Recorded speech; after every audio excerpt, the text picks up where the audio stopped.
what's happening, everyone? Welcome back to In the End Zone UK. You are listening to our podcast number 6. Yes, we've made it all the way to number 6, and we're going to keep on going. This week, we will be discussing a heartbreaking week 5 for myself and for Dave. I feel like we jinxed ourselves last week, Dave, with the things you love to see, because the things you love to see basically turn to things I hate to see this week. So we'll definitely touch upon that. This episode, Dave, I'm calling Collateral Damage. Not only because, obviously, yourself being in the military, that was a term used for injury and destruction in the middle of a battle, but now it's also a term that we can use for our teams, the Seahawks and the Giants. We suffered a large amount of collateral damage this week, but we'll get to that. Today we're going to also be talking about what's on the clock. So some of the games that were played this week, some of our favorite games as opposed to all of the games we're going to look at. Slap or Sign is coming back as a continued week segment, and we're going to play a few games. What 3 words we're going to play, and we're going to give our first ever power rankings. Considering that we are now just about a third way through the season, I think we can give a really good idea of where the teams line up. So NFC, AFC Power Rankings. But as I said, we're on the podcast number 6. My name's Dom, and welcoming back Mr. Big Dave. All good, Dave? Yeah, good to go. Ready for another podcast. That's it. Give my unbiased Giants opinions and just see where we go. Indeed. So, as I mentioned, I am calling this episode Collateral Damage. And I think that we need to probably start with that one and discuss how much damage was caused this week. And we can probably specifically just talk about the Giants and the Seahawks, because there was enough to go about in our 2 games. So I think we get on topic with that. So the Seahawks had an unexpected but devastating loss to the Rams this week, and the Giants also had an expected, I think, and also not very nice loss to the Cowboys, and there was also some added drama to those games. So talk me through those, Dave, the collateral damage that ensued. Yeah, I'll talk about the Giants, and I'll let you talk about your beloved Seahawks. Yeah, so we got absolutely slapped by the Cowboys, which was expected. There's always a bit of hope going into games that are sort of divisional games, but they've got their team's so offensively gifted, and the defense came to play as well. So it's a difficult one. But yeah, Daniel Jones before the game started, we lost the left tackle Andrew Thomas, who's got a bit of a foot injury. He had a foot injury last year, and it's just, I don't know if it's the same one or he just seems to have issues with his feet. So he went down before the game, which he's been solid for you so far, though, right? So yeah, that's a big loss. Yeah, he's had a good season so far. For those who are listening who don't know what a left tackle does, left tackle is basically your quarterback's main protector. It's your insurance for your quarterback. It's potentially the second most important position on the pitch, albeit a quiet one. And so Dave's team lost him before the game. Yeah, and then Saquon Barkley tripped. It was an accident, I think. I mean, there's definitely no foul play in it. Daniel Jones has thrown a ball behind him. He's sort of watched it go over his shoulder as he's carried on running forward. He's got his legs tangled up with a Cowboys player and a Giants player, and he's hobbled off the pitch with a sort of severe looking. Well, it looked very severe when the camera panned to it. But he's got a low ankle sprain, which is better than a high ankle sprain, and is expected to be sidelined for 4 to 6 weeks, which is a kick in the teeth for us. Our best player. Didn't look nice. Looked like he had like an apple on the side of his ankle. I didn't realise it was a 4 to 6 weeker though. That's savage, man. I thought he'd only missed 2. No, it's the guy just can't catch a break, can he? He had a high ankle sprain 2 years ago, missed games, tore his ACL last season, and now he's sidelined again. The dude just can't catch a break. It was at the very start of the game as well. He didn't even have a chance to get going, which would have helped you against these boys. Yeah, without him, our run game pretty much disappeared. Kenny Golladay then hobbled off with a hamstring injury. He's been battling for a couple of weeks. I think it was more of a precaution they didn't bring him back into the game, though, especially after what happened later when we were actually level with the Cowboys and Daniel Jones tried like a to run in a score, and he's lowered his helmet. He's then had a helmet to helmet contact with one of the Cowboys players. He got up doing the stanky leg, doing a bit of dancing, and that was him from the game, concussed, taken back to the locker room. Yeah, I he didn't think look healthy, did he? He looked like he no, was absolutely on Dream Street. yeah. I mean, the good news is I think he's going to be back for this week. He was running this week, so I think he'll clear concussion protocols, ready for the Rams to give us a good hiding as well. So Yeah, speaking of which, so yeah, Dave's team, the Giants, definitely didn't fare well. I mean, yeah, that's three of your prime offensive starters. You know, the best three players arguably on the pitch going out before the first half, which you'd struggle to come back from against a very poor team, but against the Cowboys who were firing on all cylinders, you needed some firepower on the offense to hang with them, and unfortunately that happened, which it's just not fun. It's not fun to see. I didn't like seeing Saquon go down. You want to see beastie players do beastie things, and Daniel Jones, bless him, even though he was trying to get in for the touchdown and got absolutely rattled. And yeah, I mean, it is one of those things. You've said it before. You want to see him run more, but that's the risk that you do run with a quarterback, isn't it? If you're going to put your head down and go for it, you can get knocked the f out, which is what happened to him. But you guys, the Giants, put up a valiant fight, I think, as best as you could. And then in the Seahawks game, it's not quite as dramatic, I suppose, in terms of the volume of players that went down. But going into the game, Chris Carson got ruled out very, very late. So our running back got ruled out with a neck injury. It's an ongoing issue that he had, but it definitely was one of those where they were like, it's too risky to put him in, which is not what you want. You don't want your lead back going down, going against the Rams. You got to establish the run to at least get the passing game going. And then, as usual, Aaron Donald, the absolute monster that he is, came tumbling through at Russell Wilson halfway through the game, and he made contact after Russ had let the ball go, and basically Russ's finger bent so far back that it popped out. Sorry for anybody who's squeamish on the listeners' side of things, but the finger popped out, and they had to run onto the pitch and pop it back in. But it's not, that's not the story. Sometimes players can just carry on playing after having a dislocation, but it's also what it does to your ligaments and tendons. And so Russell Wilson was very quickly ruled out of the rest of that game, which we were actually in at the time. And I'll talk about it probably a little bit later when we do the game roundup. But ultimately, Russ has gone down with at best 4 weeks, maybe 8-week injury. He's had surgery on his finger, and it is his throwing hand as well. So it basically means that Russell Wilson is not playing football for the Seahawks for the foreseeable future. And that is a problem for the Seahawks when our defense is not as good as it needs to be, or anywhere near as good as most of the teams in the NFL, and our offense basically relies on his magic. So it was a devastating time for me this week, and a couple more players in the game got knocked about. Bobby Wagner's is questionable with a knee injury, but he should play. It's just one of those things, like injuries can just ruin a season, and the Seahawks needed to win games irrespective. So we lost the divisional game and we lost our franchise quarterback for the next however many weeks. So I was not a happy man. No tears were shed, but close. yeah, excuse me, it's massively unfortunate. I think Aaron Darnold gets through regardless of who your offensive line is, and he's come in to put a move on Russ.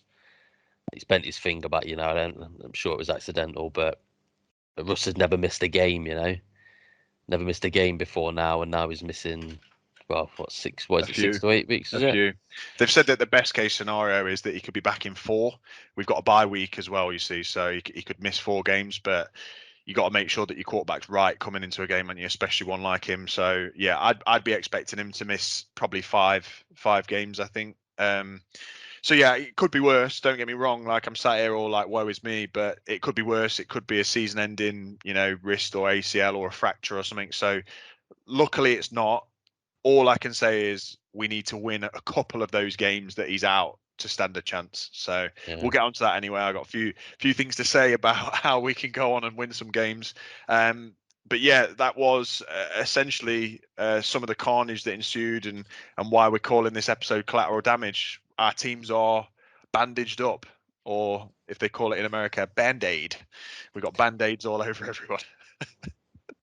But yeah, so we'll go into a much more of a fun segment, so we don't remain doom and gloom for the rest of the podcast, and we'll bring back slap or sign. Favorite time of the week. Let's go. Slapping people. Exactly. So Dave, slap or sign. Can you please tell me from the NFC who you are going to slap this week and who you're going to sign? Let's start with a big slap. Slap. There's only one man this can go to, in my opinion. Go on. It's not Dak Prescott. It's not Ezekiel Elliott, of whom I would gladly slap every day. It's Mason Crosby. Kicker for the Packers. He needs a slap. Yeah, and so he missed.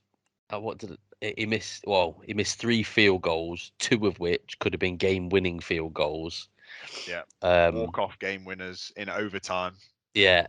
So the man had a mare. I mean, finally he hit one to win the game eventually. After the Bengals had also an opportunity to win the game. It was just a crazy game. I think that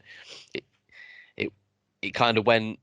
Obviously, it all went to overtime, and then in overtime, it went to sudden death, and that just seemed to continue because nobody could kick a field goal. Yeah, and it was, well, I think it's a hangover from last week, was it? Where people couldn't kick them. It's just. Yeah, we had some bad kickers last week, and then even worse this week. But both teams had chance to win multiple times in that overtime, and I've never seen anything like it. No, and you can't. It's especially when you need to win games, because the first seed in the NFC and the AFC is so important, because you get that bye week when it comes to the playoffs. Yeah, you can't afford to throw games away, and both teams threw it away numerous times for then the Packers to come back, kick it, and win. It was just like the Packers, though. I mean, it was almost inevitable. I just thought, not because they deserved it, really. I mean, the Bengals played a class game against them, to be honest. Well. But it just felt like it. It's just the Packers luck in it. They're always lucky. They'll always win those types of games. It's frustrating. But the Bengals has got a rookie. At least they've got a rookie kicker. That was his first pressured moments in the NFL. Whereas that Crosby. He's been around the block. I mean, he looked old when he took his helmet off. He looked like the Crypt Keeper or something. Yeah, no wonder his leg can't make it. He's a silver fox, that's for sure. Okay, so you're slapping Mason Crosby then, and he absolutely deserves it for that many missed kicks. And who are you going to sign? You might not be okay with this, but I'm going to sign Aaron Donald. Fair play. I know he injured your quarterback, but he injured your quarterback because he decimates offensive lines. He's double teamed more than any man in the NFL. He's not rushing off the edge, so he's not a TJ Watt or even a Nick or Joey Bosa who are getting just one-on-one with the tackles. This man's going for a center and a guard, and he's bull rushing people. And there's not many people in the NFL that can do it. The man's an absolute force. It's what we're missing at the minute at the Giants. We've got no internal pass rush, and the man is a once in, I don't want to say he's a once in a generation player, but he's definitely one of the best defensive players that ever played the game. Absolutely, yeah, no debating it. I think he is absolutely more than once in a generation. I don't think you're going to see many of Aaron Donald's type player ever in the NFL. He's definitely already going to the Hall of Fame. He should already be sizing him up for a gold jacket. And yeah, fair enough. If you want to sign him, I mean, to have him on your team would be it's just a different level. Cool. So you signing him. What about the AFC? who you're going to slap and who you're We've going to already sign. spoke about him. Have He's a we? rookie, and it makes no odds to me. Your job's to kick a ball. Evan McPherson of the Bengals, 0 of 2 on field goals. You can't, and when both of those are to win the game, you've got to put him through. At one point, at the last one he did, he kicked it, it hit the flag. They were all celebrating. He didn't even go through. That was So embarrassing, actually. That yeah, was I don't. embarrassing because he turned around like, "Hey!" like he'd won the Yeah, game, and I was like, "That's missed, mate." yeah, he needs to nip himself down to Specsavers after that game, I think, and just get a grip. He's He's go see Jameis Winston's fella, yeah, he laser eye does, yeah, surgery. laser Jameis. But yeah, no, even as a rookie, your job is you've got one job. Both of the balls are snapped well, they were held well. The mistakes lay with them, and they weren't even particularly long field goals. No, So you've got to be making them, and that's the kind of stuff that will get you dropped. That, like, you look at Cody Parkey, he's bounced around ever since he's bounced off all the posts that in the playoffs that time. hmm If you're not seen as a reliable kicker, you aren't going to be in the league long. no, especially when it comes to, like, there's so many games at the moment that are just reliant upon those small margins of error, which are field goals and extra points. Like both of us, Seahawks and Giants, have been at the hands of just kicks that have changed the course of a game. So Yeah. yeah, it's definitely important. Okay, so he gets a slap, and then in the AFC, who do you sign? Who do I sign? I sign Lamar Jackson. Daniel Jones has gone down. I won't go too much into Lamar Jackson because we're going to discuss that game. Mhm, But he had the best game of his career so far. People mhm. were he had the reputation that he was just a glorified running back who could occasionally make some throws. He was 37 of 43 for throws. And he threw for over 440 yards, 4 touchdowns, no interceptions. He brought them back from, like I said, I won't go too much of the game, but he brought them back from losing. Mhm. Hell of a performance, and I think it was something like the highest percentage of completed passes while throwing for over 400 yards and no interceptions. Yeah, he broke a So record. Yeah. yeah, and that's all he seems. He just seems to break records. If Mhm, it's not with his feet, he can make them with his arm. You don't need to be Patrick Mahomes making all the flashy passes, as long as you're accurate and mhm. your wide receivers can catch the ball. You're in business in this league. Yeah, fair enough. That's a good sign. That's a very good sign in the AFC. Can't argue with that one either. That's it. What about you? NFC, who are we going for? Who are you gonna slap? Okay, so this name's been said now a number of times, and I am going to slap, and I would have to slap and run very, very fast, but I'm going to slap Aaron Donald. Okay, okay, okay, Yeah, okay. just because he's injured my boy, like he's essentially, potentially, single-handedly ruined our chances at the playoffs this year. Almost done his job. Yeah, can't argue with the fact that his job is to literally pile through that line and destroy the quarterback. However, I'm not happy, obviously. There's no question about the fact that the tackle was legitimate. I'm not questioning any of that. I'm just pissed that it had to force an injury on Russ, and Aaron Donald, he's that good. He is that good. So I'm not slapping him because he's shit, and I'm not slapping him, because I don't even, like him or respect him as a player. I do, but when you injure Russ and you injure one of my boys, you catch a slap, and that's the end of it. So he's Make sure catching you a slap. make sure you got your running trainers on because I, the boy I just use the I boy use can one of move. those hands on a stick Yeah, and just hit him from jackass like style. 4 yards away. Yeah, and then run very Hi- quick. He's probably faster than me, and he's massive. Yeah, high Uh, five. so yeah, so I'd slap Aaron Donald, and then sign wise, I'm going to sign, and I'm surprised that this hasn't happened already, or I'm disappointed that this hasn't happened already. So again, this is directly related to the Seahawks' woes and issues. I'm going to sign somebody who's not on a team at the moment. I would Oh, sign Cam Newton. okay. Yeah, so quarterback, most recently with the Patriots, but famous for being with the Panthers, famous for taking the Panthers to Super Bowl, famous for being the MVP of the entire league, 4 or 5 years ago, maybe 5 years ago. Is he that player anymore? No, he's not. Is he a free agent? Yes, he is. Could he be signed for minimal amounts of pennies? Probably so. Is he game ready? Yes, he is. Is Geno Smith the answer in Seattle? Absolutely not. He came on and played a very, very solid second half for the Seahawks, Geno Smith. And I'm not taking it away from him because he's starting against the Steelers tonight. When we play on Sunday. I've got every hope and my fingers are crossed in the world for Geno Smith.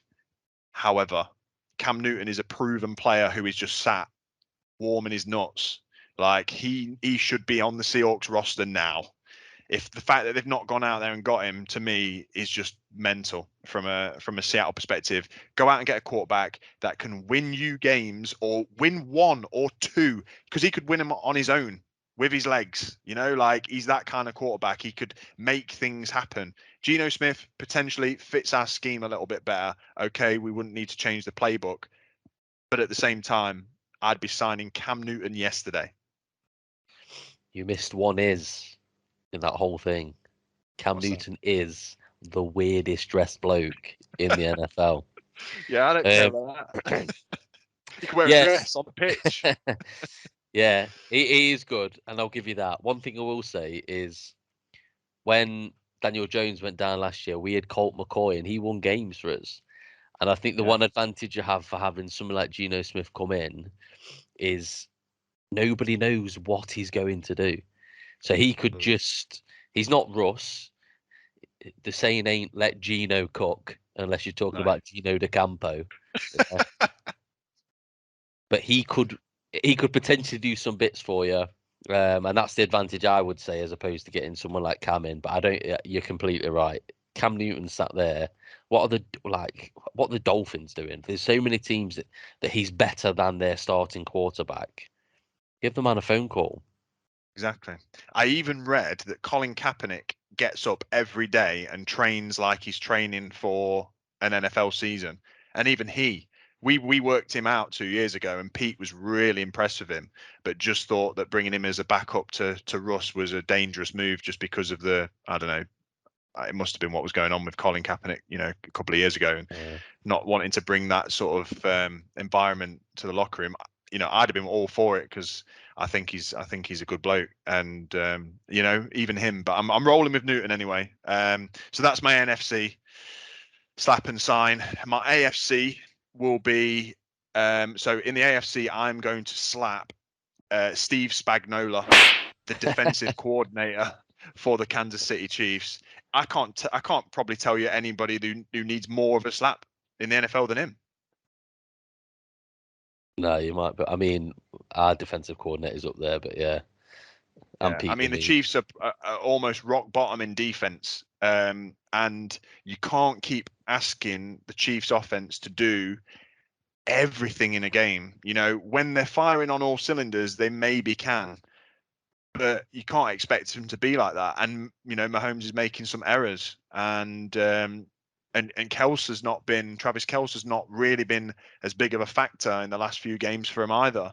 Maybe teams are getting wise to how to cover. Maybe he's losing a step. I don't know, but Mahomes is one man, and one man can do a hell of a lot.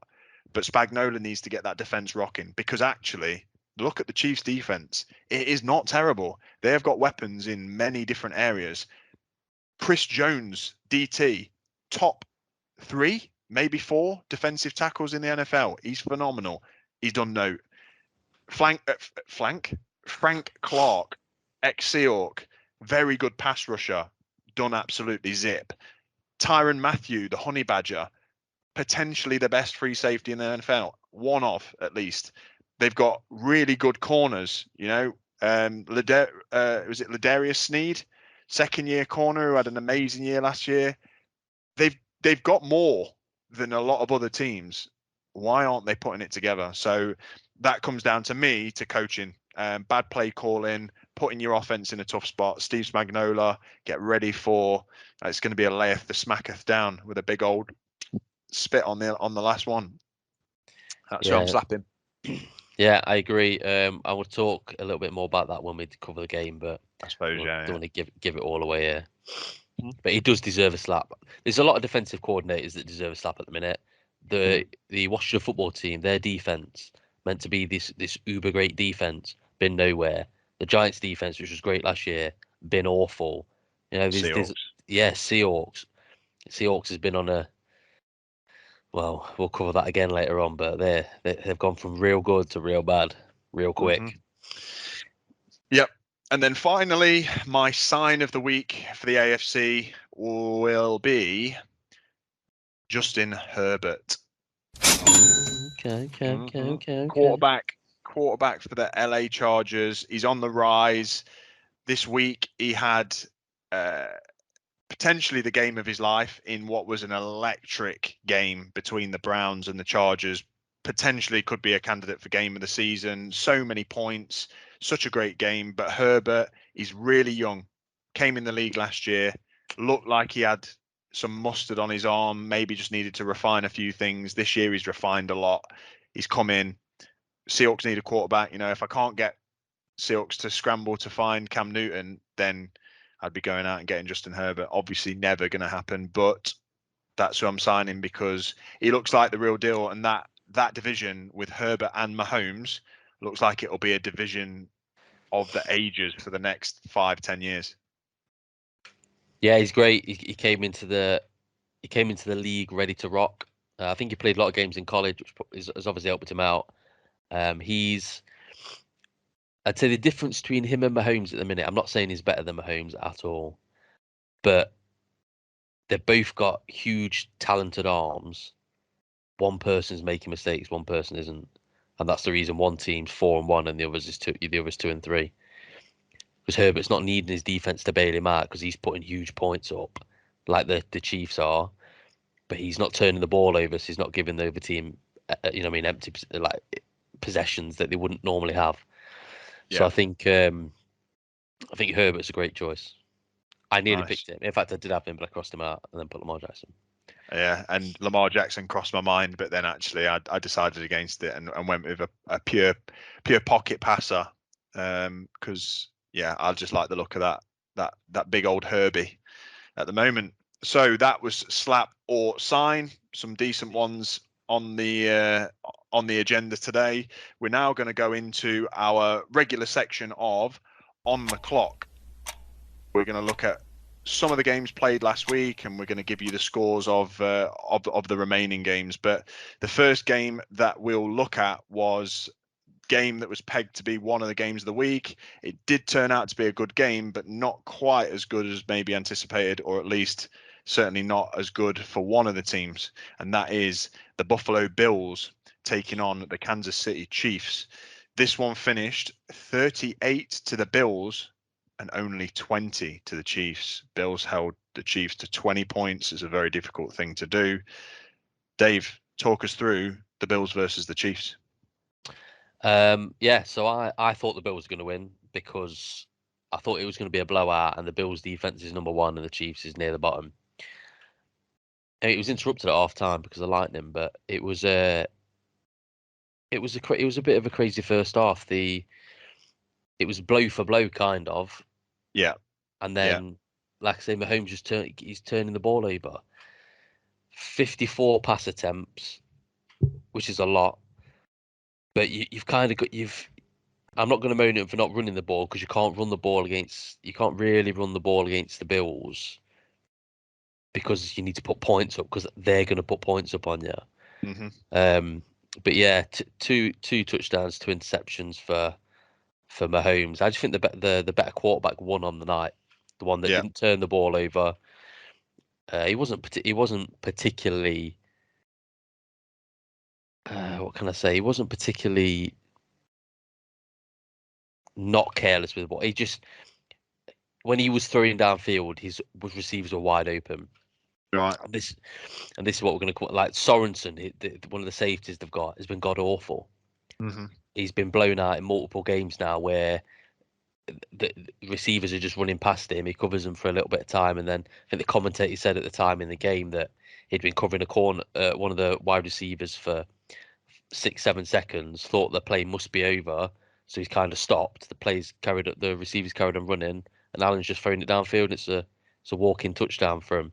And But that's something that you need to do against Josh Allen, because he is a player that will keep the play alive till the very last minute. He can roll out to the left or right, be almost tiptoeing the sideline, and still fire a cross-body pass exactly where it needs to be, because he's got that kind of arm talent. He's basically, another version of Mahomes. Mahomes and him can both do that. The difference being is the offense on the day just destroyed the Chiefs' defense, and that yeah, was the issue. Mahomes was having to force plays whilst also being a bit careless. So, yeah, and I think Josh Allen looked fantastic. yeah, he's great. He's sort of like carried on from last year. I mean, he had a bit of a slow start. They got beat by the Steelers, didn't they, in the first game? I mean, Yeah, if they played the Steelers now, they beat the brakes clean off them. They beat them by yeah, they 20 would. points, I reckon, if they play them now. But um, this is so the Chiefs' offense is obviously relied on the deep ball to Tyreek Hill, and then you've got all the underneath stuff to Travis Kelce, Kelsey. yeah. Yeah. Whereas, so I think what everyone's been saying is that the Bucks basically give them the blueprint. So what they do is they're playing two safeties deep all the time. So they're not letting you beat them over the top, which puts Kelsey in these one-on-ones constantly with like linebackers and stuff, and he's not having the success that he's been having. So Mhm. they're not getting these big plays because all the teams are doing now. Like all the Bills didn't play anything on a couple of third downs. They dropped on the safeties into the box Mhm. if they were down up a blitz or whatever. They didn't blitz that much. They're not allowing Tyreek Hill to get behind them, Yeah. and that's why he's not having the success that he had. I mean, he's had one game this season where he's been Tyreek killing it, but for a lot Yeah. of them and the games that they've lost, the defenses are playing well because they're playing two deep safeties. So No, absolutely. And yeah, I think, the Bills go to 4-1 in their division. So, won four, lost one, and the Chiefs dropped 2-3 in what is looking to be, a very tough division as the season pans out. But at the end of the day, 38 points, that's hard to top. If you're the Chiefs, you would usually say, yeah, we could potentially beat 38, but not against a defense that's as stout as the Bills. And I guess we've got to give credit to that as well, in the fact that the defense of the Bills has conceded only something like 60 something points this year so far. They've shut a team out, or maybe even shut two teams out. It's if they'd not have had that stinker against the Steelers, which is a hard game to play opening the season, because your offense isn't necessarily working in tune. Like you say, if they played them again now, they'd absolutely rip them apart. So yeah, the Bills defense. If the Bills are just an all-round team, which is a problem for the Chiefs, I think, especially with people have off days, and if Mahomes has an off day, which he's had a couple of this year, the Bills and the Chiefs are nothing without Mahomes, unfortunately, because the defense is turd, and he's the one that makes the magic. yeah, and like if you're looking at I know you say you're not worried about the Chiefs. Um, because they're bottom and they're 2-3. But if you look at the AFC North, you've got the Ravens, the Bengals, and the Browns, and they're all playing really well. Hmm. If you don't win that division, it's not a guarantee you're getting into the playoffs. That's true. That is You true. know, and missing out on the playoffs because the Browns, the Ravens, the Bengals. I mean, I'm not saying the Bengals go into the playoffs at all, but you just don't know the way it's gonna turn out. No, and they are looking good at the moment. So absolutely, I'd have to agree. So that was the top build game of last week. Really, we will then look at uh, the San Francisco 49ers played the Arizona Cardinals. This one was a torrid affair, a very low scoring game, considering the high powered Cardinals offense has been firing on all cylinders for all 5 weeks so far. But in the end, Cardinals managed to get the job done. They beat the Niners 17-10. And Cardinals go to 5-0 in the division, and they are the only undefeated team left remaining. And the Niners fall to 2-3 in the NFC West. We'll then go on and talk about the Browns. So that's the Cleveland Browns facing the LA Chargers. Now, this was a game. This game finished 42 to the Browns, 47 to the Chargers. Now, Dave, this was an absolute steamer of a game. Top blew off from the moment the whistle went, and I just couldn't believe what I was seeing, to be honest. It was a fantastic game, perfect football pretty much being played by both teams, and that was why it was such a spectacle, because you weren't watching two shitters like knock it out between each other and just manage to scrape a win. You're talking 42 plus points per team, and the Browns, like, I'm still shocked that the Browns lost, but that's only because of how good the Chargers were. I mean, the Browns go up 26 points in the fourth quarter. That's crazy, isn't it? Nearly half. I mean, my math is awful. Over half the points that they scored came in the fourth quarter. Yeah, that's not good. I didn't realize that breakdown was so dramatic in the fourth, because watching it live, it just felt like there was constant points. But Yeah. yeah, that is a nasty way to lose. To give up that much when you're as stout as the Browns' defense is as well. They've got talent for days on their defense. Yeah, and they've had. I mean, Herbert's thrown for 400 yards near enough, but they've only had 100 yards rushing. I mean, what's he on here? 165 yards. Yeah, he's taking some spin, like Popeye spinach ears. Yeah, I mean, I think if you're the Browns, you can't say they've not really ran the ball. They ran for 230 yards.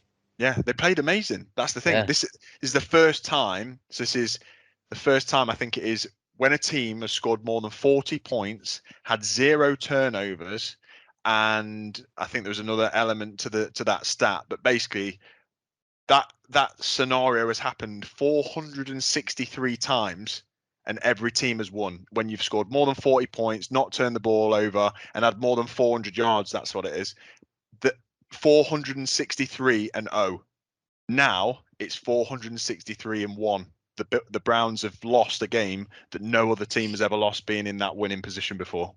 that's crazy. You can't really put it on Baker. He's had a good day.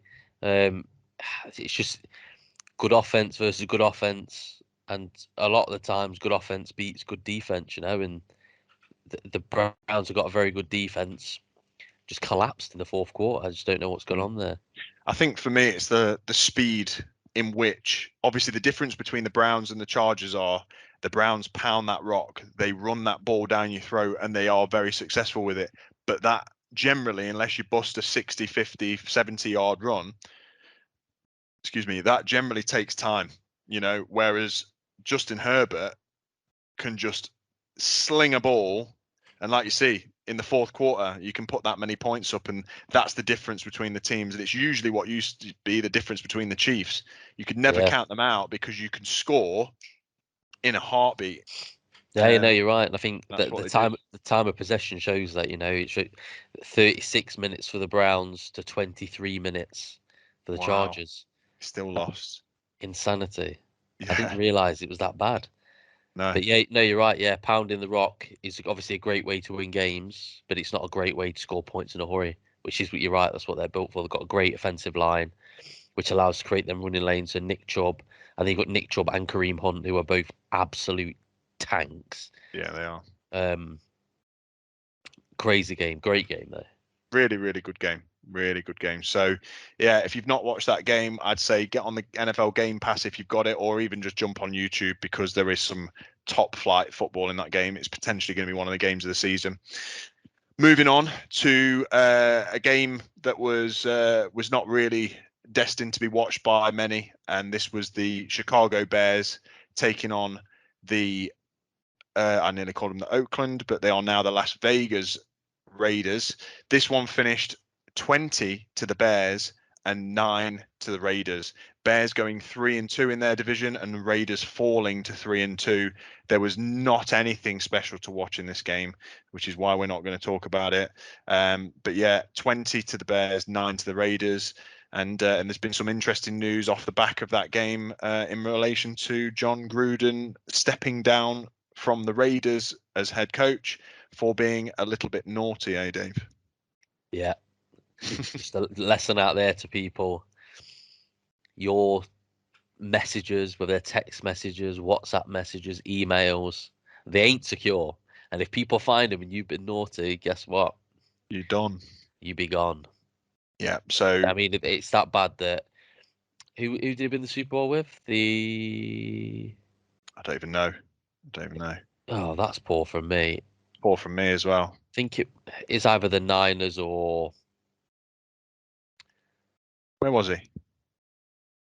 Today we'll come back to it. You'll have to find out, and we'll come back to it. But yeah, whoever it was, he's won Super Bowls, and he still had to step down as a coach, which is embarrassing. He's been removed. Oh, was it the Cardinals? He's been removed from their Ring of Honor. So they've taken that from him as well. Yeah, he's been removed from Madden as well. They've stripped him out of of Madden as well. That's harsh. Oh, Sorry, mate. But yeah, I mean, I've not actually read or seen the actual content of the emails, but apparently he's offended everyone. He's offended women. He's offended, the LGBTQ community. He's offended everybody that he could get his hands on, racially and spiritually, physically.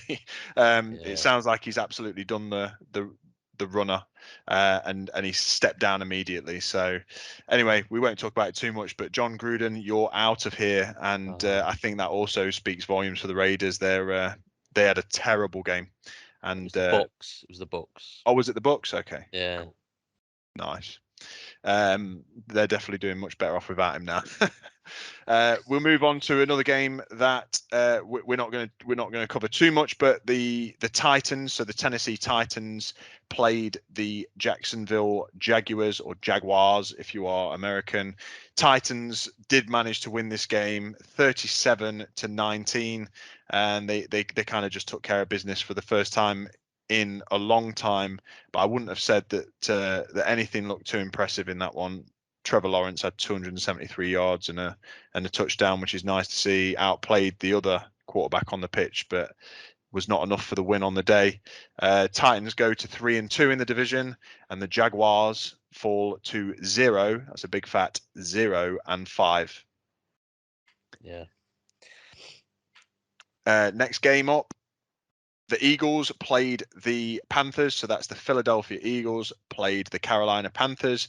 Panthers went into this game as firm favourites, but they didn't end up winning. Unfortunately, the Eagles came up too strong. The Panthers defense couldn't hold, and the Eagles won in the last quarter of the game, 21-18. That's Philadelphia Eagles 21, Panthers from Carolina 18. Now on to a game that we can talk about then, Dave. We will talk about the Colts taking on the Ravens. This was the most recent game of the week, and this was the one where Lamar Jackson had apparently the game of his life. The Colts lost 25-31. That's Colts 25, Ravens 31. Talk us through that game, Dave. I think it was just what I liked about it was the fact that it showed, like I said before, Lamar Jackson. I'm not a huge fan of his, but he's got this reputation as just being able to run the ball, not very special throwing it. He's obviously got a lightning quick receiver in Hollywood Brown, but it was good to see him. It was good to see him overcome a bit of adversity. I think he's beat Mahomes this year, so he's having a good season. I think the Ravens are 4-1, which is good, and they've got a competitive division as well. But the Colts looked all right, and I don't think Carson Wentz for once wasn't the problem. He had 400 yards, probably definitely the best game of his season. Yeah, definitely. So far, it was just Lamar Jackson's accuracy, the fact that they came down to force overtime, did a huge fourth quarter with 16 points, and then to win it with a touchdown drive to win it is just sort of the cherry on the cake, and that's what a lot of quarterbacks are measured against. Can you do it in crunch time, or you clutch? And he came up clutching in that game, which is great to see. Yeah, I mean, this one for me, controversially, I didn't see this game live, nor did I watch it like immediately after it happened. But what I did start to see on like Instagram and whatnot was just like this MVP Lamar's balled out at the game of his life. Like, this guy is the phenom. Mahomes has been figured out, but Lamar can't get figured out. All this kind of shit. I watched the game. If I'm honest, I wasn't fucking blown away. I really wasn't. Like, the fact that he won the game, yeah, okay, was fantastic, and the fact that he broke a record of having a number of completions, and 400 yards, I'm not taking away from it. But I didn't see anything that made me think, oh my gosh, this guy is like the next best. I watched it and went, okay, yeah, Lamar, fair enough. I mean, he tried to scramble a lot in the game and got absolutely duppied up. He didn't have many yards on the ground, and that's why now people are saying, well, he does have an arm. Well, yeah, he does, and he had to. Colts are a run-stopping team. That's what they do. They've got great linebackers. They've got a stout middle of the defensive line. They stop you from running. They've got fast, very, very decent edge setters. They stop you running the ball, so you have to pass, and they haven't really got anybody in the back end. Like, their secondary is woeful. So the fact that Lamar kind of tore them up is kind of expected, because they're probably expecting him to run, and it's a great scheme to play against a team that expects you to run, and then you throw the ball downfield to lightning fast receivers. When I watched the game, I was waiting to be blown away, basically, because I'd heard all the hype, and I was just sat there thinking, no, he looks good, but nah. That's why I didn't take him in my sign this week, and I just think that the hype is overhype for him at the minute. That, ladies and gentlemen, is what you call a hater. Yeah, well, hate it or love it, Lamar Jackson is a talking point, but at the moment, I've never been a fan. I like the fact that he's amazing at being able to run the ball, and he's like nobody else. He's more elusive than any player, maybe outside of Kyler Murray. Maybe they're both on par. But he's more elusive than any player anywhere else in the NFL, and respect for that. But this whole Lamar's now going to turn into freaking Dan Marino, I don't think so. No, he's not. He is what he is, isn't he? But I think what I liked about it was that he's shown, which he's not shown before, which is the ability to throw the ball and only throw the ball. Because in the past, the way to figure him out was to just stop the run. Yeah. That's the reason he's been beaten in the playoff games that he has, because you scheme against the run. But if he shows that he can throw the ball as well, that just adds a new dynamic to it, and it will make other teams now think that they can't just stick 8-9 in the box and not think that he's going to do some damage with his arm. So that's why I just think it's good to see, and that's if he can figure out how to put this throwing performance in all the games, then he's going to be a handful, because you physically can't deal with both, because this is what happens. You get beat. Yeah. No, totally understand. Just from that game, didn't really see what everyone else saw. Maybe I've got my blinkers on. You need to get to the same opticians as Jameis. I'm going to go get laser eye surgery so I can see how good Lamar Jackson is. You need to get there with Rodrigo blind and shit. Yeah, he missed a sitter as well, which could have changed the tide of the game. Okay, so moving on, I'm just going to give a few scores out for some of the games that are definitely not worth talking about. So in London, in the UK, at Tottenham, that's Tottenham if you're from the UK, or Tottenham if you're from the US. They played at the Tottenham Hotspur Stadium, and the Jets got duppied up.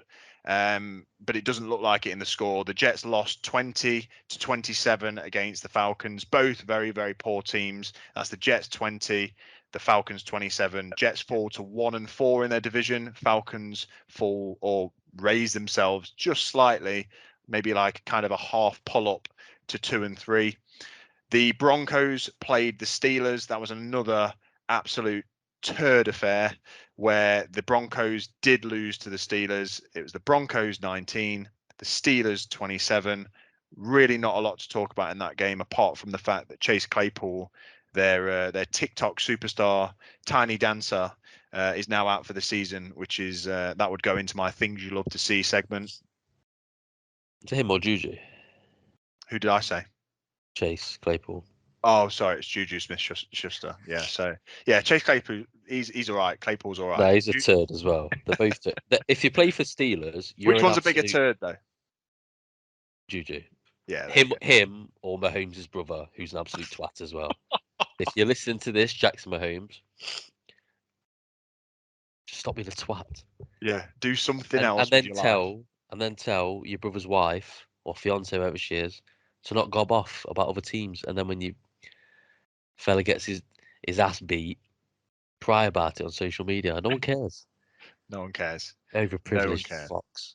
Yeah, Jackson Mahomes needs to stop what he's doing and just he needs to go like work down a mine for like 2 years, because his TikTok videos are potentially one of the worst things I've ever seen.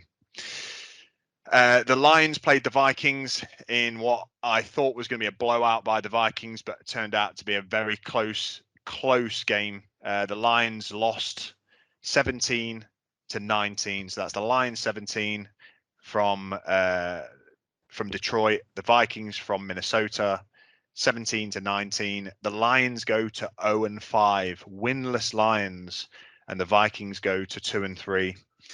The Packers against the Bengals. We're talking about this one, Dave, yeah? Packers against the Bengals. We can spend a little bit of time on it. Okay. So the Packers played the Bengals. This one finished 25 to the Bengals 22. Packers winning overtime. We kind of talked about this in the slap or sign segment, but basically both teams played a really good game, right? Yeah. Apart from kicking. Both quarterbacks look good.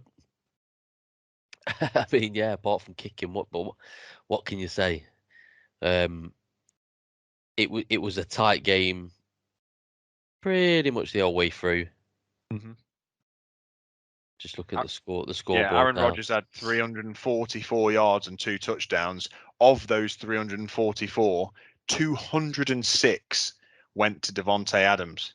So Yeah. he definitely made his mark on the league to say that he was back. He's had a pretty quiet first few games. He's not been terrible by any account. He's definitely still one of the top receivers, but this was a statement game. 206 yards and a touchdown.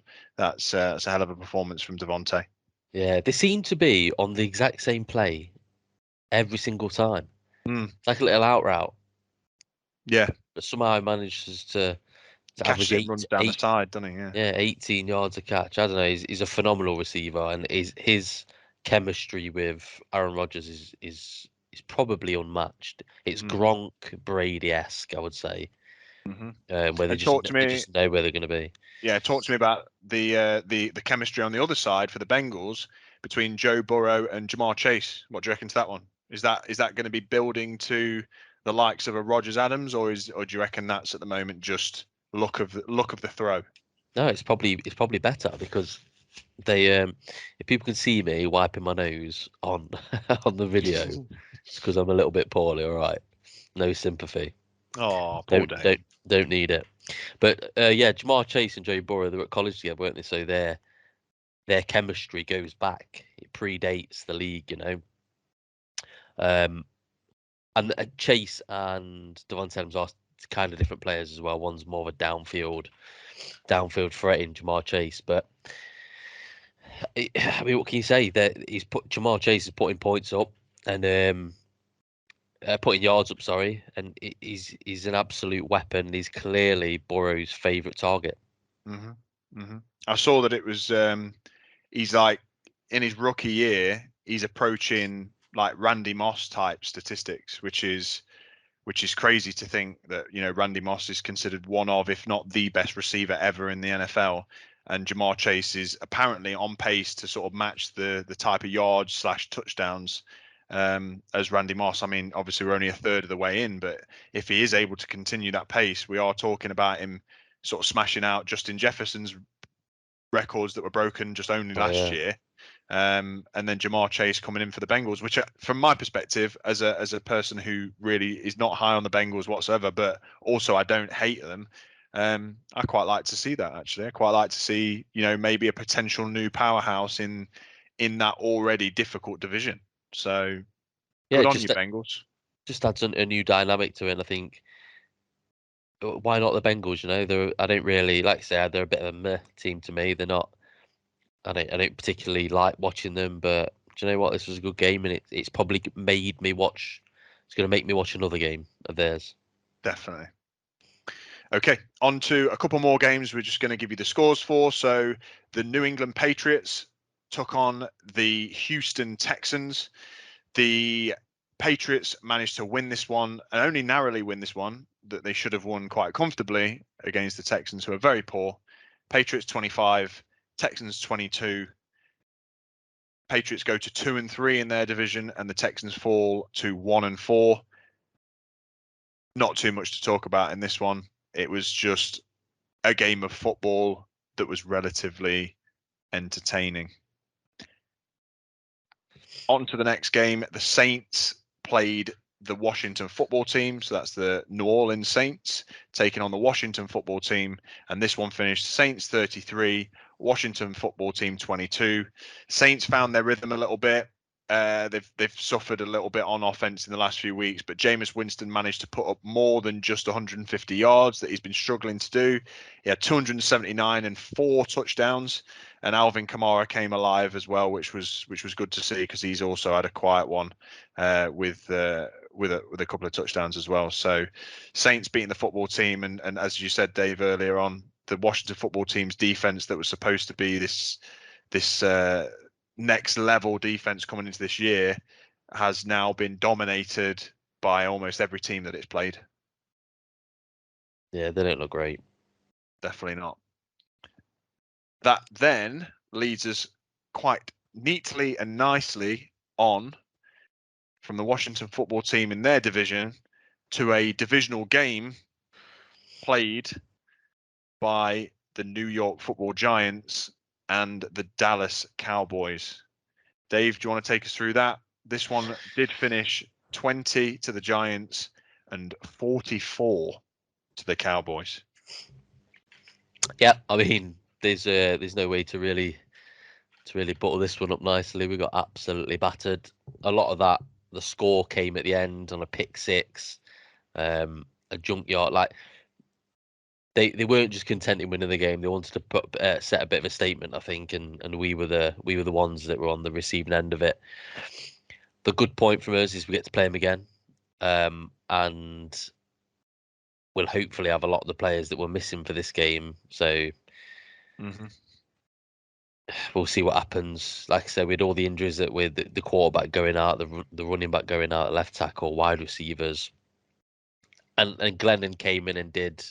I mean, he threw 2 interceptions. He threw a touchdown. It was competitive until Daniel Jones went out. It was 10-all. You know, so we were very much in the game. And then when he went, I think our chance of winning, they just like Glennon. He's just, as a backup quarterback, he's 30% of what you get from a starter. He can't do anything with his legs. He's 30% giraffe. Yeah, he is one of the tallest people in the world, I think, with one of the longest necks in the world. But he's not a comparison. And on the other side, I mean, the only positive I will say from the Giants is Kadarius Toney had a bit of a coming out party. He had nearly 190 yards before he got ejected. So he was the shining light for us, and hopefully he can now. People have seen what he can do, and because we've got so many injuries at wide receiver, he's going to get more like pass attempts to him. Hopefully he can do some bits for us because he's our first round pick. Dak looked great on the other side. Can't take it away from him. I hate Ezekiel Elliott.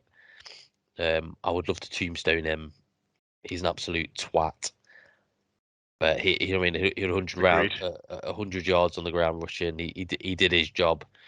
There was one great play where they sort of dummied a screen, I want to say it is. There's a shovel pass. There's a shovel pass that they dummied, yeah. And then the player, the Russian player, like bit on it, then just dinked it over his head, and Zeke waltzed into the end zone. Ezekiel Elliott waltzed into the end zone. It was a bit of a dirty game. There was a scuffle towards the end. That's when Kadarius Toney got ejected for punching a player after he'd been ripped to the ground, which surprisingly the refs didn't see, nor did they flag. We had a clear flag in the end zone for pass interference that was not. They didn't even look at it. But that's what you get. We're playing at Jerry World in Dallas. You know, you're not going to get the friendly flag. Refs are on the payroll, aren't they? Basically. Yeah, you're not going to get the friendly flag, are you, when you're playing in enemy territory? So it is what it is. I expect us to lose. It's just frustrating about the injuries. I don't really want to get too invested. I'm kind of over it, if I'm honest with you, because it's not like losing a field goal twice. You know, it's not that painful. We got absolutely blown out. It is what it is. They own us. The Cowboys have beat us 10 times. So Have they? yeah. I mean, it's hard, isn't it, when you say Dak does look good, and when your team suffers from the injuries that it suffers, like you say, when Daniel Jones was actually in the game, it was level at one point. I'm not saying it necessarily would have stayed, but at least it was, and you still had that chance. And it's difficult going against the Cowboys when their offense is as powerful as it is, but their defense definitely isn't. And that the player Diggs, is it? What's his name? Yeah, One of the Diggs for the Cowboys. He had another interception, but weren't you saying to me earlier, Dave, that he's rated one of, if not the worst, Pro Football Focus rated corners in the league? The only benefit that he's got going for him is that he's actually been able to pick the ball off. I think he's had more yards put on him than any other cornerback in the league. Yeah, it's the things you see in it. So people assume, and like he's celebrating and stuff because he's getting all these interceptions. And yeah, he's had like 7 interceptions in 5 games. It's amazing. Like you would beg for a corner to be that good. But I put it up there with Jamal Adams getting 11 sacks in a season. Yeah, it's great. But if he's giving up touchdown plays, if he's giving up yards, I'd rather have a corner who doesn't pick the ball off but doesn't concede yards. Yeah, And same. yeah, I think he's actually the worst in the league when it comes to pass coverage as a corner. Right. PFF have got him rated as that anyway. Yeah. Well, that's what I usually go by. So yeah, so good. Yeah.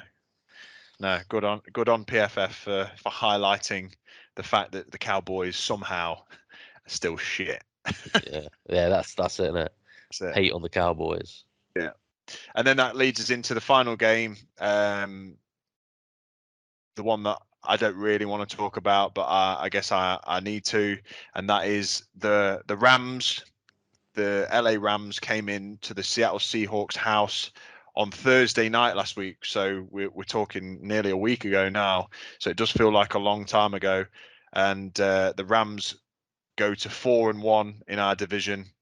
We fall to 2-3, like many other teams at the moment. And the Rams beat us 26-17.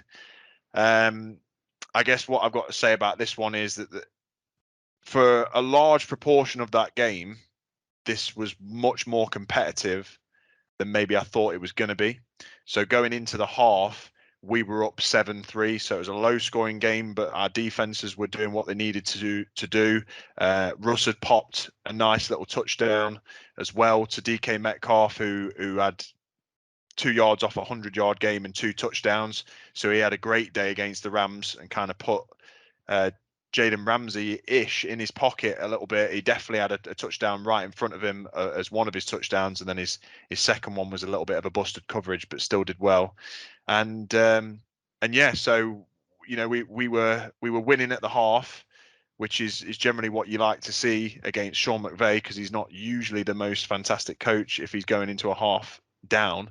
And then Russ broke his finger, and we ended up conceding 23 points in the second half, which is a little bit of a story being told of the Seahawks defense at the moment, is that second half of games we're collapsing, and we only managed to put 10 points up in the fourth quarter, so it finished 26-17.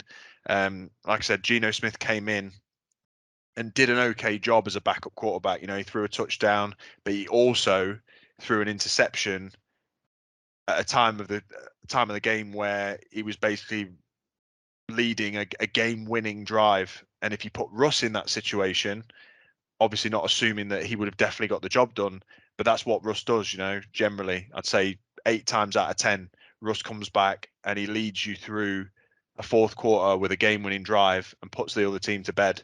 And we didn't have him.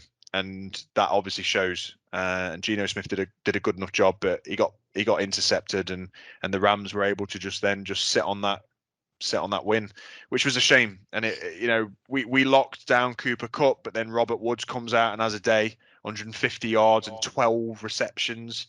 I mean, the Rams are just hard to beat because Matt Stafford can put the ball anywhere.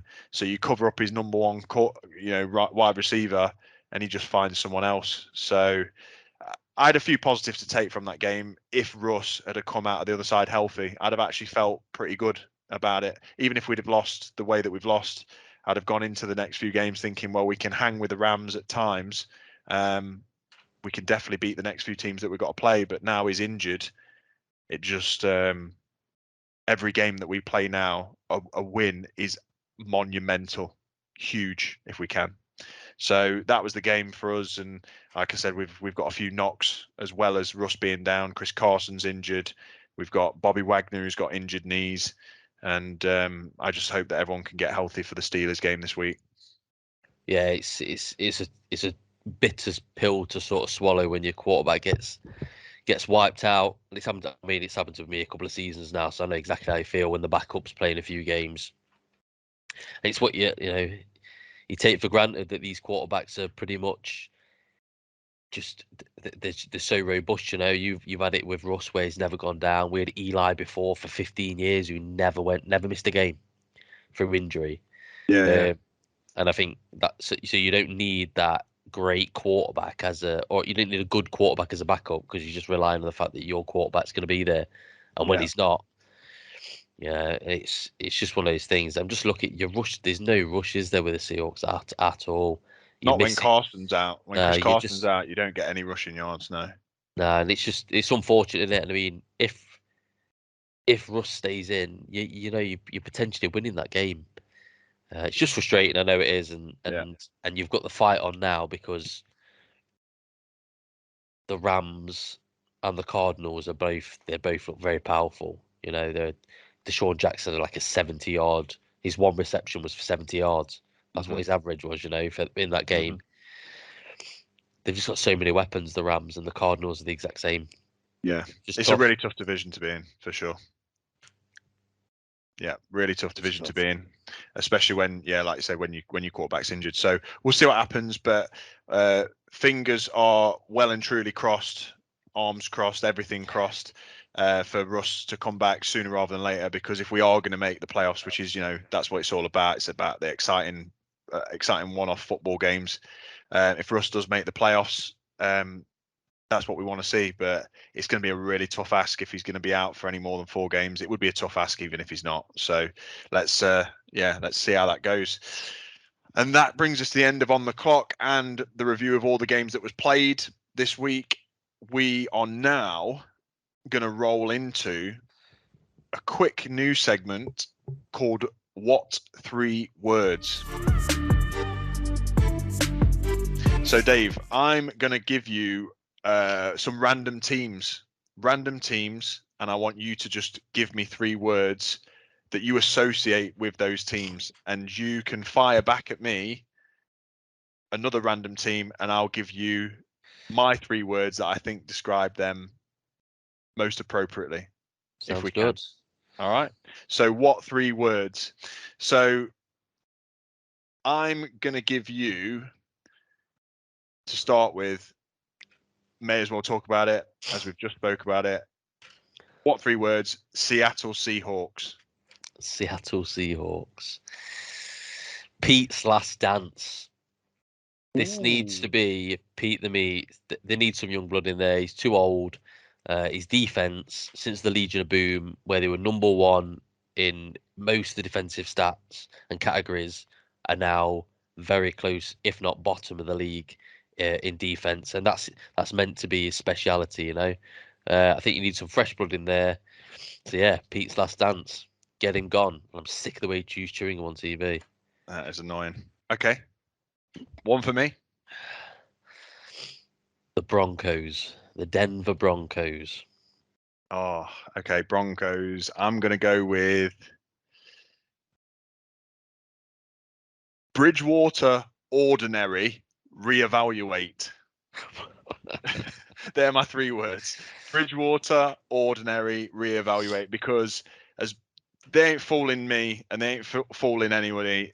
As much as they think that they might have their quarterback, the Broncos are still ordinary with Bridgewater, and they've got an amazing defense. So they need to figure that one out sooner rather than later. Find somebody who's better than him, because if you get somebody better than him, you're a playoff team, Broncos. So do with that as you wish. Okay, so the next team I'm going to give you is the New Orleans Saints. The New Orleans Saints. 3 words for the New Orleans Saints: up and down. So that's what they're doing. They're inconsistent, and that's the reason why I don't think they're going to make the playoffs. 1 week they're destroying a team, they're shutting out the Packers. A few weeks later, the Giants beat them, and then this week they win again. They're just very up and down. They need more consistency, especially from famous Jameis. That's the thing. Yeah. Feel like they missed Drew Brees. Up and down. I like it. Good stuff. Next for you, the mascara wearing quarterback, the Las Vegas Raiders. Ooh, okay. Raiders. Okay. The Las Vegas Raiders. I'm going to go with AFC champs. Not. Sorry, Raiders fans, but you are not the AFC champs, even if at the beginning of the season they had you fooled. Yeah, AFC champs, absolutely not. I think what we're going to see now, which is unfortunate for them because of the Gruden thing, but I think we're going to see a fat decline from the Raiders, even though they're not on a massive up anyway. I've said from the start that they're distinctly average, and Derek Carr has a couple of games, like you said, Dave, where he looks like he's potentially a good quarterback, but he's average. So AFC champs, not. Like it, the AFC chumps. Yeah, that could have been AFC chumps. Well, I'm rolling with it. AFC champs, not. Your next team, I'm going to give you the Green Bay Packers. The Green Bay Packers. Rodgers' best friends. Okay. So all he had his little meltdown in the preseason. So, is he going to stay? Is he going to leave? I'll tell you what, I'll stay as long as you sign all my best mates. So they brought Randall Cobb in. They were trying to get Clay Matthews back. Yeah. Mason Crosby probably wouldn't be in a job if that was any other team, but because he's one of chance. Rodgers' bezzers, he's still there. And like I say, Randall Yeah. Cobb wasn't even on a team. He wasn't even in the league. Bought him back, and it could be the downfall.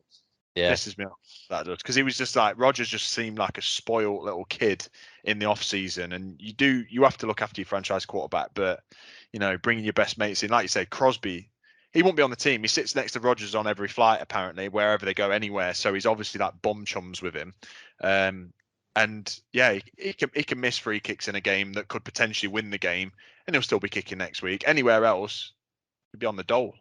Yeah. Right, for you, 3 words describe the lowly, woeful New York Football Giants. Oh, this is awkward. The Giants. Okay, I'm going to go talented, tainted, toughen up. Maybe that is toughen up. I can do toughen up. Yeah, talented, tainted, toughen up. Because going into the season, roster, personnel wise, player for player, the Giants are talented. I think they're tainted by a number of things, unfortunately. I think they're tainted by bad luck and injuries for Saquon. That's not fair. Like, if it was me, I mean, I know Russ has just gone down, so it is me. But if it was me so regularly with Saquon, number one, I want to tell him to toughen up. He's built like an absolute ox. So toughen up, mate, and just crack on.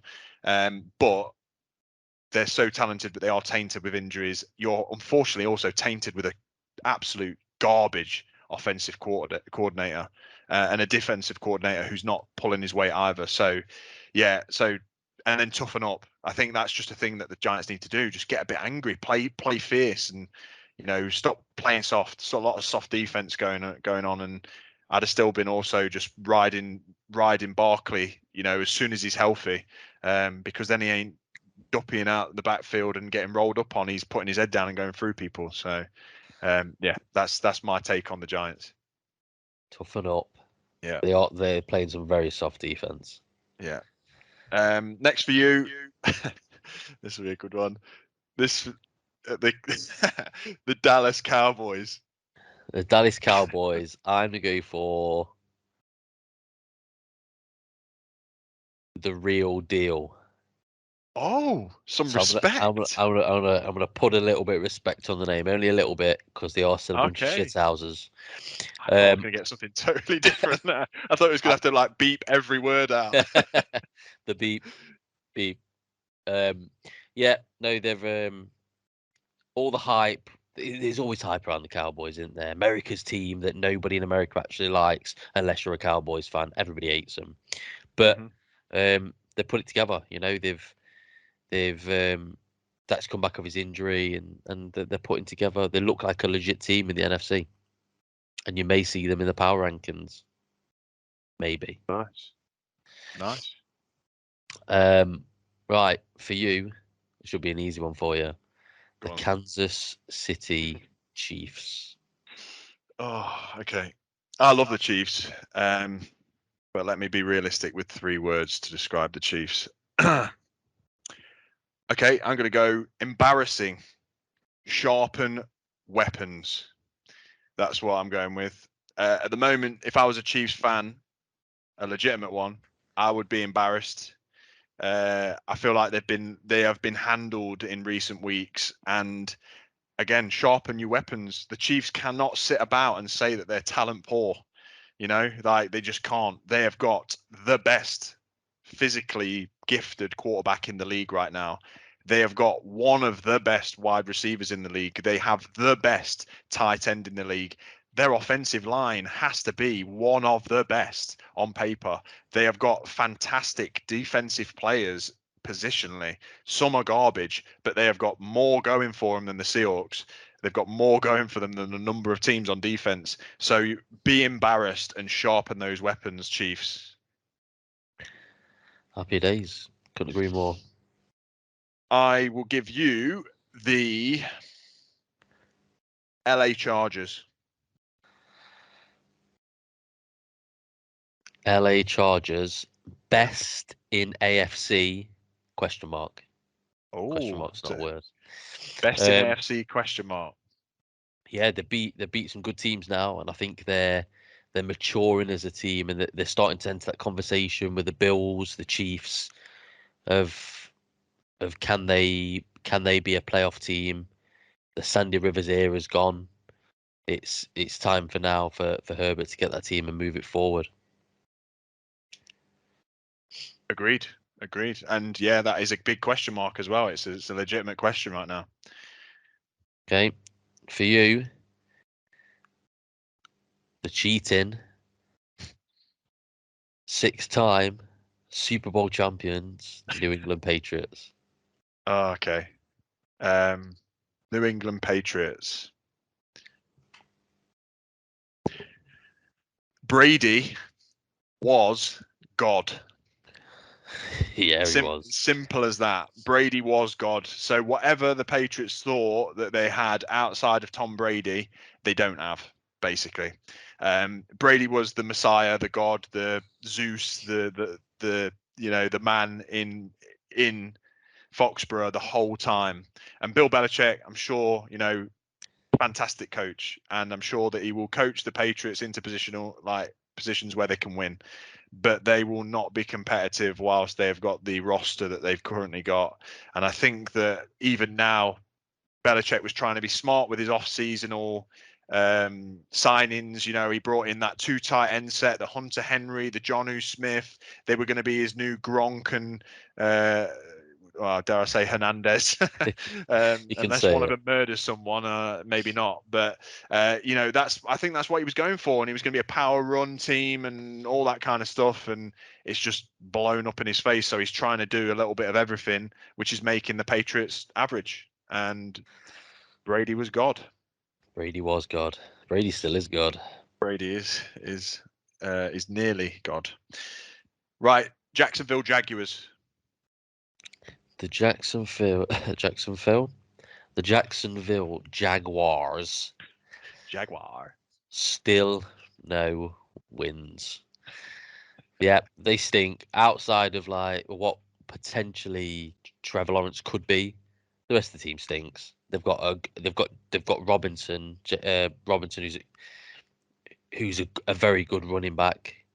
He can he's trying to put the team on his back and run with Uh-huh. them. But outside of them, it's they're a dumpster fire. Mm-hmm. No arguments here. No. Your favorite quarterback plays for this team, the Baltimore Ravens. Right. Baltimore Ravens. Trash without Lamar. Yeah, That's why I'm going with that one, because I think you remove him from that equation, remove his, I know I said earlier that he wasn't the best thing since sliced bread, and I don't think he is, but he is a very special player.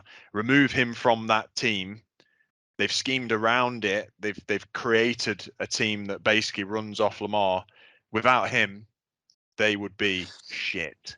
So trash without Lamar. love it. Mm-hmm. The Cleveland Browns. I'm gonna go with control the clock. So I feel like they're built, obviously, are built to run the football. I think by putting the ball in Baker's hands to manage the game, which is obviously his job as the quarterback, he's not the quarterback. He's not he's not Patrick Mahomes. He's not Justin Herbert. He's not Josh Allen. He's not going to win a game by slugging out a team. So they need to realize what their strengths are. The strengths are running the ball, using their play action to set up big plays if it's going to happen. But you've got two of the best running backs. Just put the ball in their hands, manage the clock, sap the clock, because that's the way you're going to win games. Mm-hmm. Nice. The Tampa Bay Buccaneers. The Buccaneers. Speaking of God, here he is. Here he is. Buccaneers are unreasonably talented twats. I just thought of unreasonably talented, and then I thought, yeah, they're also twats. So yeah, unreasonably talented. It's kind of not normal to see a team that has that amount of talent on its roster. And to be honest, I feel like they should be doing better, because their roster is absolutely stacked from start to finish, apart from in the secondary. Okay, that's fair enough. But if all you're worrying about is your secondary and being deep, beat deep, or being beaten, with medium length passes, you don't need to worry too much. I've never seen an offense like it. You've got the GOAT, greatest of all time quarterback, Brady. You've got two running backs, now actually arguably three running backs, that are all very good at their roles. Fournette is going to bash it down the middle and he's going to break big passes. Ronald Jones is a speed back, and then Giovanni Bernard can catch out the backfield, but he showed that this week with touchdown. Then you've got Mike Evans, who's unguardable. Then you've got Antonio Brown, who's even more unguardable apparently. And then you've got chuck Chris Godwin in there as well, who is also a number one. And then you've got Gronk. It's freaking ridiculous. So they are unreasonably talented, and for that reason, they also get called twats. Yes, some of the rich just get richer, don't they? Indeed. Giants are very poor. And last one for you then. Give me the Miami stinking Dolphins. They are a gopping team. They are gopping bits of kit. that your 3 words? No. Goffin bit of kit. Excuse me.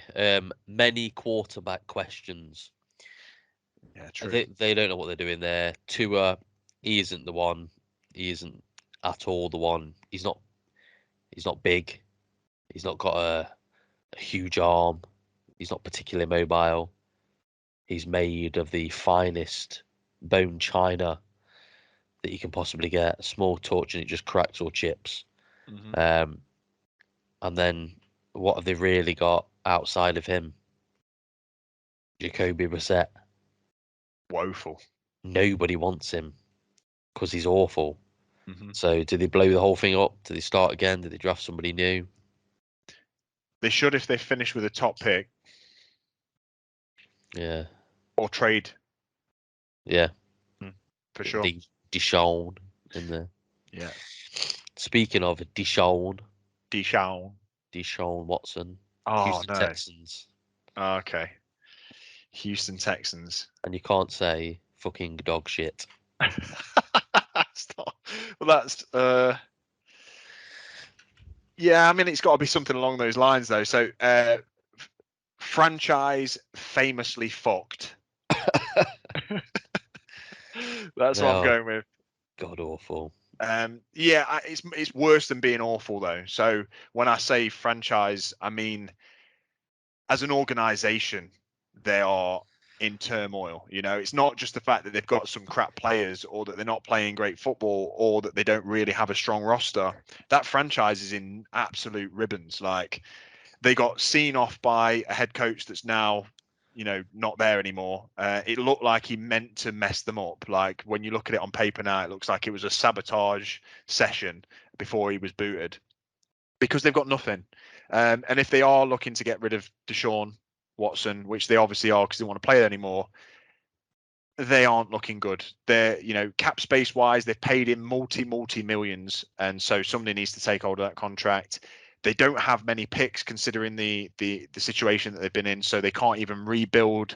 You know, they can't rebuild like the Dolphins could or like the Browns have, or you know, I mean, the Giants are sat there with 2 first-round picks next year. Then they're not sat there with anything like that. So I famously think that their franchise is fucked, and I can't see that there's an easy way out for them either. So they are famously in trouble. Yeah, they are certainly that. I quite enjoyed that. That was all right, wasn't 3 words. Nice. Yeah, good stuff. And now we will do our final segment before we leave you, and that is going to be Dom and Dave's Power Ranking. Power. Ranking, power. We're going to rank our top 5 teams in the NFC and AFC in accordance with how powerful we feel these teams are. Dave, you take the NFC. Yep. And I'll take the AFC. So let's go. Give me the full list and just a quick reason why they are where they are. NFC Power Rankings, power. Go. Yeah, so I'm gonna start. I'm gonna go 5-1. I don't think any of these will really be a surprise. They're easily the top 5 teams in the NFC. So at 5, I've got the Green Bay Packers. Okay. I think they've had a slower start than they did last year. Rodgers obviously going for his MVP last year boosted him because he was just throwing the ball everywhere.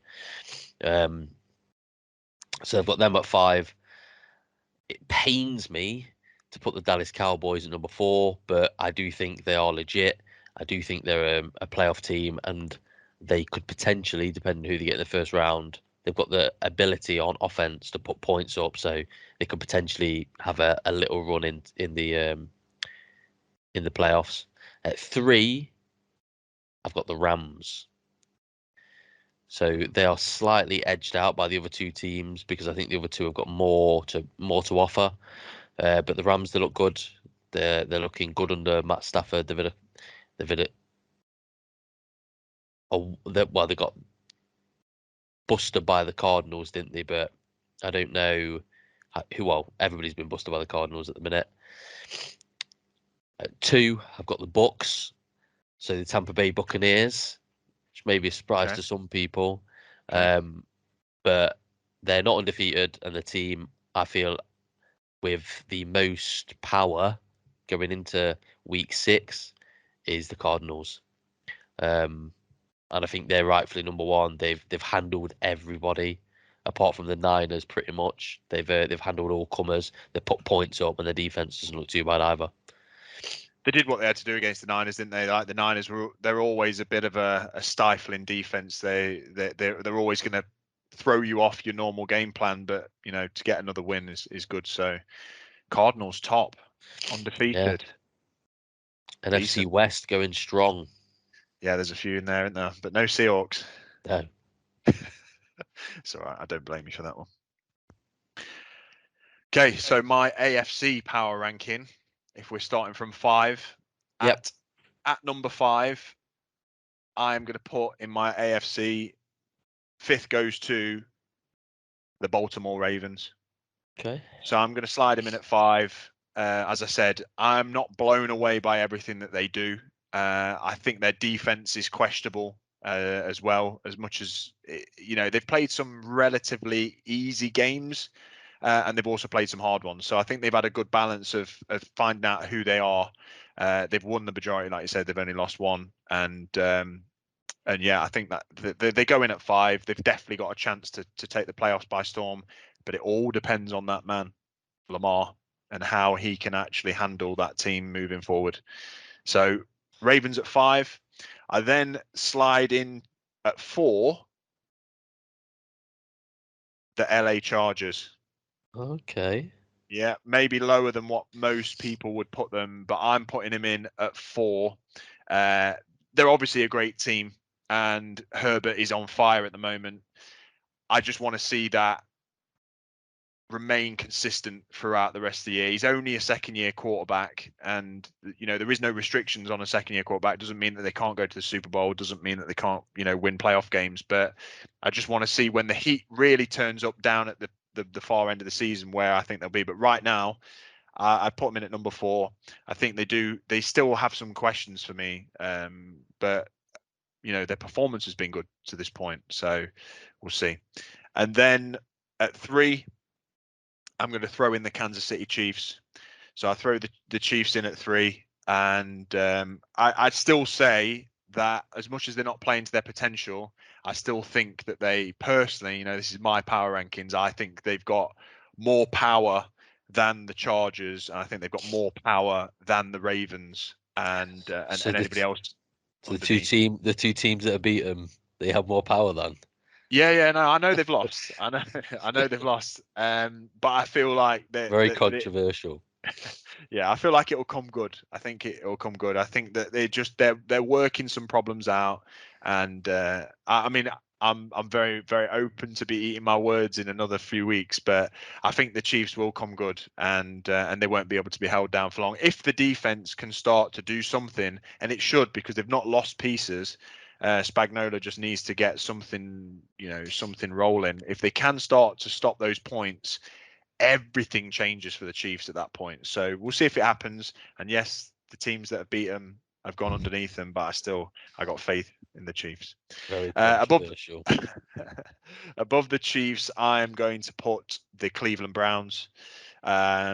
I think that they have got a really good balance, and although they lost to the Chiefs, which arguably say they would go underneath them, I think that right now the Browns are finding a bit of a rhythm. It's a shame that they don't have Landry, because if they do, I think they're even better. They potentially win that game against the Chargers because they can push that ball downfield a little bit. But with the players that they've got right now, they should just be pounding the rock and really just muscling teams out. And their defense is a savage. They need to get their secondary to work more as a unit, because the pass rush is all there and more. Which leaves at number 1 the Vegas Raiders. Kidding, Soz Raiders. I've seen your power rankings. I would not have been surprised. I was like, okay, he's gone a different way with this. I didn't expect him to go this direction. I know he loves Mahomes. No, I'm going with obviously the Buffalo Bills at 1 in the AFC. They handled the Chiefs, and they've pretty much handled every team that they've played so far, apart from the blip that was the Steelers in week 1, and you can put that down to just offensive rhythm and timings maybe not quite gelling, and the fact that the Steelers defense is pretty good. So I'm going to put the Bills up there. Josh Allen just looks like he could be the MVP this year. He's definitely going to be in the conversation, and their receivers, Emmanuel Sanders, Stephon Diggs, Cole Beasley, Dawson Knox is doing bits, and I'd imagine a lot of people haven't even heard about him since before this year. But Dawson Knox, their tight end, is doing bits. Their running backs don't have to do anything. Singletary and I don't know who the other bloke is, but Moss, what's his name? Moss. Oh, Zach Moss, yeah. So I mean, exactly, that's the point. They don't have to do a lot, but they, each of them have a touchdown in almost every game, or one of them does. So yeah, the Bills' offense just seems to be rolling, and their defense plays lights out every snap. So Bills hit the top of the power rank in the AFC. I'm not even sure. Just even looking at that, they'd even have the Chiefs in it. Stop it. They don't deserve it. No, their record doesn't suggest, but I'm by no means taking it away from them right now. I'm putting the Chiefs in at number 3. Well, listeners, let us know how you feel about that. Give me some shit. But it could be titled "Dave's shocked that the Chiefs make it into the top 5." But hey ho. Yeah. Cool. Well, that is podcast number 6 in the can. So again, listeners, thank you very much if you've made it to the end of this podcast. As Dave mentioned last week, we are going to be dropping some back to basics videos on YouTube very, very soon. We're going to take you through just some of the fundamentals of the game. I'd imagine if you're listening to the podcast, you kind of know football, but even if you don't, or you want to learn more, we are going to be walking people through the very basics so that you can follow the games, get on Sky Sports, watch some of those games that are happening this week or the weeks coming. The games that are coming this week are the Tampa Bay Buccaneers against the Philadelphia Eagles, and that's coming tonight. That's Thursday evening or actually Friday morning in the UK. Miami Dolphins are playing the Jacksonville Jaguars. That is the London game being played at Tottenham Hotspur. And I'll be going to that game this week, actually. It looks like a stinker on paper, but they've got the largest bar in Europe or something, so I'll have a good time there. The Kansas City Chiefs are playing the Washington football team, so that could be a get right game for them. And then the Bengals are also playing the Lions. So some good games to be watching on Sky Sports this week. And that's all she wrote. So from me, get out there, follow us on Instagram, share our pages, get on YouTube, watch the videos, and thank you for listening. Anything else, Dave, or should we sign off? No, I'm still a little bit shocked by the power rankings. I'm just gonna sign off and say cheers for listening. Stunned silent. All right then. Cheers, guys. Peace.